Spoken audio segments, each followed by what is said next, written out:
Earlier I showed you how Museum Core registers widgetized areas in the functions.php file. At the very least, you'll probably want to be doing this. But there may be other functionality that you want to add to your theme as well. In fact, if you're building a theme framework, there may be a lot of custom functions that you'll want to be using. The functions.php file allows you to define any custom functionality or add support for WordPress core features that aren't enabled by default. It's a little like having the ability to have your own mini plugins built into your theme, except that for themes, you want to make sure any functionality you're adding is primarily centered around the presentation and layout. Adding functionality outside of just the display and presentation aspects of the theme means that if a user switches themes, they will lose that functionality. Even something as seemingly innocuous as a collection of shortcodes that handle pull quotes or columns, both of which would seem to be primarily oriented around the display of the site, can break a user's site when they switch themes and their nice pull quote now looks like this. Let's start simple and add in some core WordPress theme functionality to handle automatic feed links. This feature will automatically add RSS links to the head of the page, so there's really no reason not to use it. It's just one easy line of code: add theme support, automatic feed links. Once this is added to the theme functions.php file, you'll get feed links automatically inserted into the head tag. Another thing you can add in the functions.php file is navigation menus.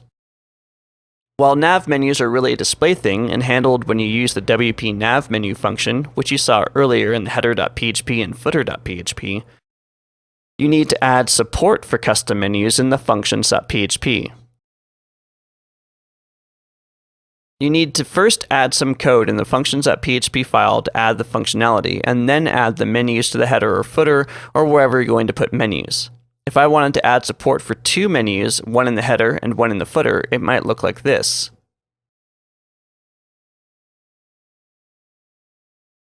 I register the nav menus with the register nav menu functions, and then I define those menus that I'm adding. The header and footer elements in the array are the IDs that I can use when I'm adding the menus in the code, but the header navigation and footer navigation is their display name in the WordPress backend.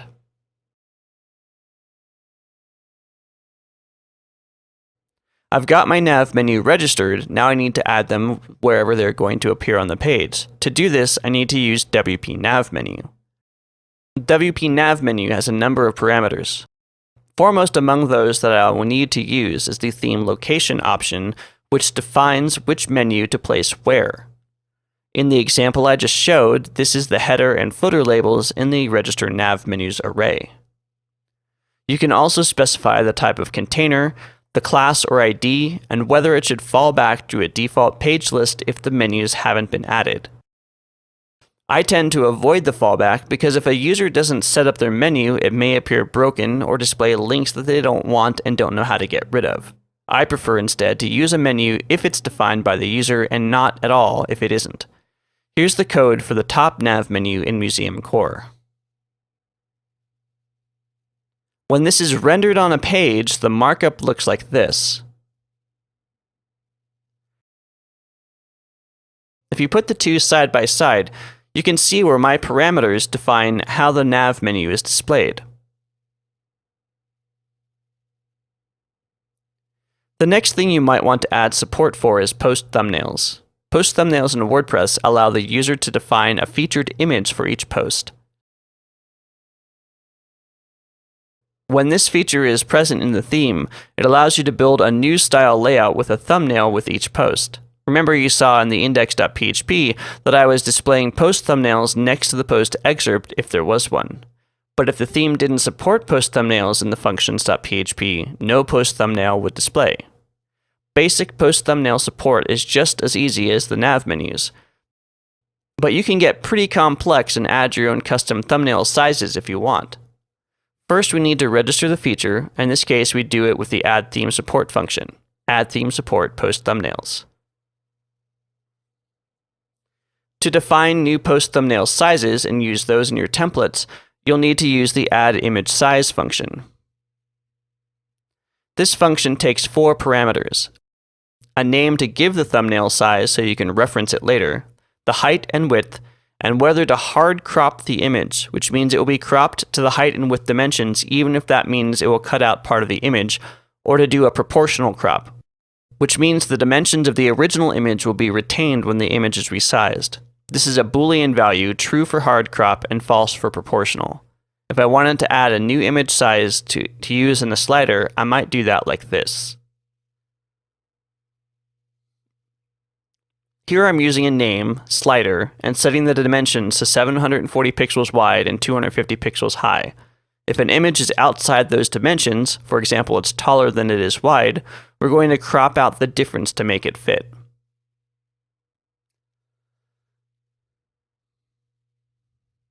When I'm using this image size, I would call that size's name in my ThePostThumbnail in the loop or GetThePostThumbnail call outside the loop like this. First, I check if there's a thumbnail. If there is, I'm going to show the slider version of that thumbnail.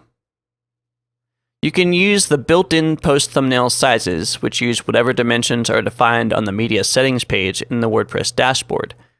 By default, with no size specified, the thumbnail size is used. But you can also use medium, large, full, or define custom proportions by passing an array to the ThePostThumbnail or GetThePostThumbnail function. This works the same as add image size. The first value in the array is the width, and the second is the height. You can add true or false after the sizes to define the crop mode, true for hard crop and false for proportional. Another theme feature is custom backgrounds. This too is really easy. All we need to do is hook into some core functionality. Custom backgrounds allow the user to change the background color or image from a new menu that appears in the backend when the feature is enabled in the theme. All we need to do is add support for the functionality and the rest is handled by WordPress. That's it. Now we can easily change the background color for the theme using an easy-to-use color picker. Finally, you might want to allow your user to define custom header images. Custom header images can define a static header for all pages or allow the user to set a specific header image for each page. You can also bundle default header images with your theme. Adding the basic functionality is simple, but there are a number of additional parameters you can add to fine-tune how you want to handle it in your theme.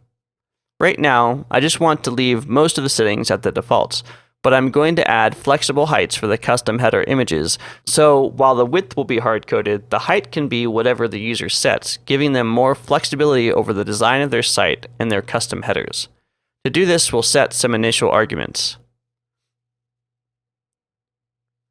When passed to the Add Theme Support function with the custom header hook, these arguments will tell WordPress that the width is hard-coded at 960 pixels, and the height defaults to 200 pixels, but can be whatever the user sets it to when they are cropping their custom header. Now I just load up the args to the Add Theme Support function. My theme now supports custom headers. This adds another new screen in the WordPress admin that allows users to upload a custom header. But to actually use it, I need to add that support to the theme. If header image, display my image.